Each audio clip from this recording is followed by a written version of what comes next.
You were here in Austin and you actually helped lay the groundwork for what Austin has become now. When you look back all those years ago, is there anything that you would have done differently? Well,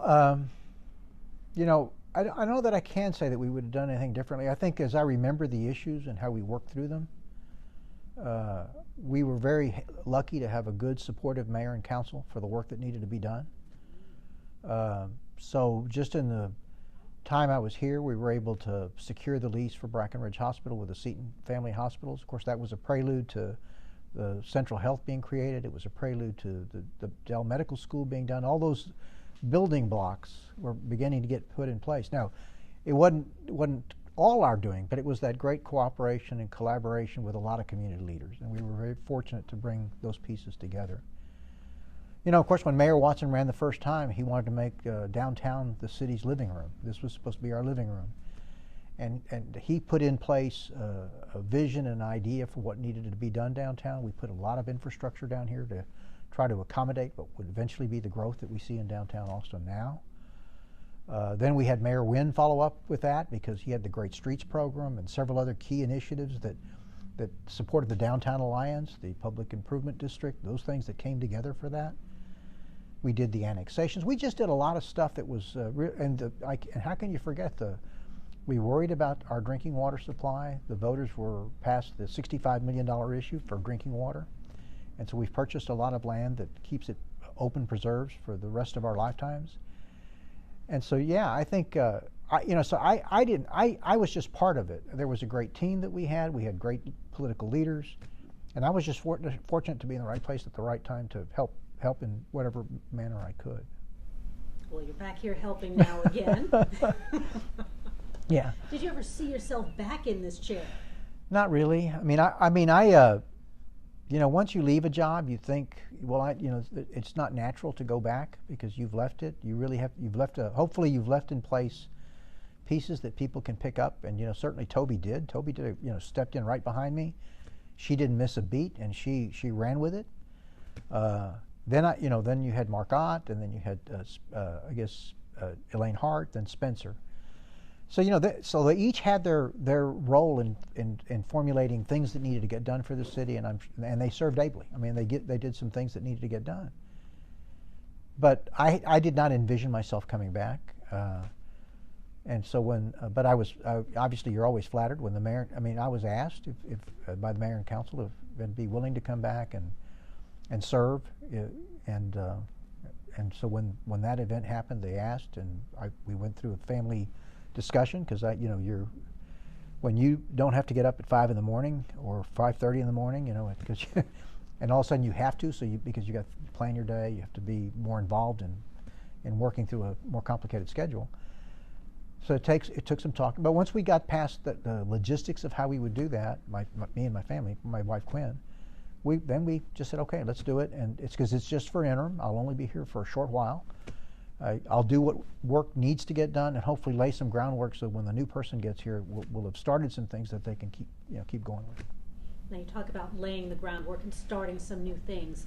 What do you think needs to happen now in order to get Austin ready for its future? Well, I think this organization, the city of Austin plays a role, and so. And I know you go out in the community and you listen to people, and they're probably some of the same people I listen to. There are a lot of folks that have thought that the city, for one reason or another, was not hitting on all cylinders, wasn't hitting all the right notes, and there's for a lot of reasons for that. And it's not to find fault or fix blame. It's just there's a lot of reasons for that. And so part of this laying the groundwork is what are the things that we can do from a managerial leadership standpoint so that the organization can respond to the needs as the mayor and council see them. One of the things we talked about today was could we create, and we're going to begin the creation of a concept of a highly reliable organization. And that is we're here to serve. And so when you look at the crisis of 21 and the crisis of this year, 23, you realize that we missed a beat or two in terms of that crisis. We didn't deliver the way the public expected us to deliver. In a highly reliable organization, one of its principles, is that you have to be preoccupied with the potential that you'll fail, and from that you are energized to make sure that you are being diligent about all the things that need to be done to avoid that failure. You can't simplify things. You can't just decide there's a problem and immediately find a solution, because life is complicated and you have to make sure you understand it in its complexity. So those are some of the things we've got to get doing. But I think if you could just sum up in 2 or 3 words, is I want everyone in this organization that works for the City of Austin to have a bias for action. I want them to be responsive. When someone calls them, I want them to return those phone calls. I don't want to have a citizen or the council or anyone else feel from this organization that we are being put upon because they're asking us for information or asking us for some service. It is difficult to kind of hold that kind of high attitude to say, you know, we're here to serve, but it's one that I think we can achieve. And from the talk that I had with the department heads today, I think they're hungry for leadership. They're hungry for that to happen. And then it's my job to make sure I run interference so that they can go do their jobs. And I'll have their back. But they have to commit to me that they're going to perform. And so that's what we're going to do. We're going to create a team atmosphere. And then we're going to work with mayor and council to make sure we execute on the things they want to see executed. Because in the end, it starts with mayor and council. They give us the resources. They set the direction. They set the vision. We help them do that. But they ultimately make the decision. And then it's our job to go carry that out. Well, let me piggyback off of that. I know the mayor had said that Spencer Cronk did not take direction. That's one reason why he's no longer here. How do you sort of balance taking direction from the city council and making the right choices, the right decisions that will best benefit the citizens of Austin? Right. Well, I think part of it is that you have to gain the council's trust. You have to place in their hands. You have to place your ability to succeed in their hands, because you've trusted them to give you the direction that's right, and then they have to trust us, and we have to be honest and open in our communication. We have to be transparent in that sense, knowing that we're going to sometimes disagree, but ultimately we're never going to be disagreeable. But the part of the professional staff is to provide recommendations that are professional recommendations, to kind of give ideas or give counterpoints of view of where maybe a political philosophy exists, or where somebody that has what's called a confirmation bias. What happens so much in when you study issues, and this includes our staff, you start with a confirmation bias. In other words, you've already in your mind think you know. And so you see all the facts that support what you think you know.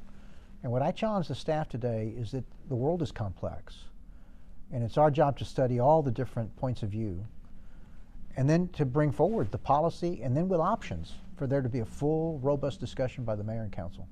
That's our job, and it's to participate in that, and then help them create that vision for basically a new direction for the city. But we have got to trust each other.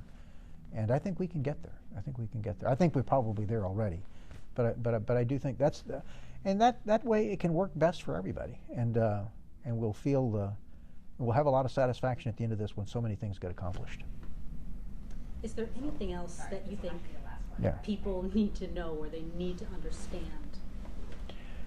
Well, for the citizens to know that we can't. You won't always find us agreeing with you.